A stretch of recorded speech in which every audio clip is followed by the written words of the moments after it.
imodoka yasanze abaturage mu nzu ubwo yaritaye umuhanda.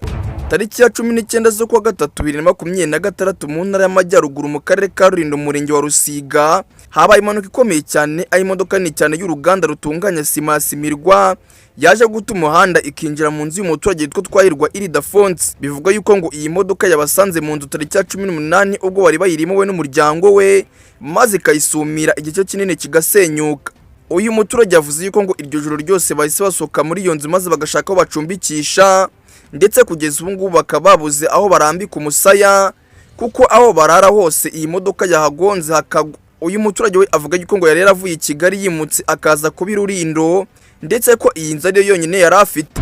Kugeza ubu ngubu akaba asaba yuko bamusanira inzu bitabaye byo we n'umuryango we bakajya kwangara. Yavuze yuko polisi yageze aho impanuka yabereye gusa ntacyo bigeze bakora, ahubwo ko bamwatse nimero ya telefoni maze ubundi bagahita bigendera.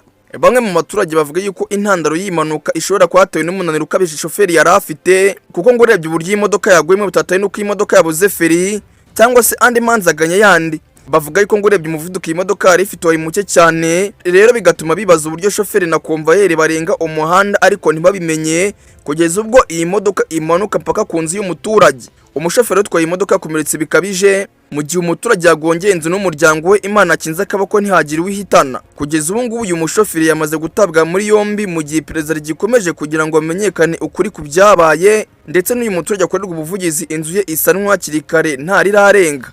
Ngaye nguko rero ibi bintu bikaba byabereye mu ntara y'Amajyaruguru mu karere ka Rulindo mu murenge wa Rusiga. Ngindacyari Obi nayo ngiyi ni Obi Time News mu ntara y'Amajyaruguru. Obi Time News.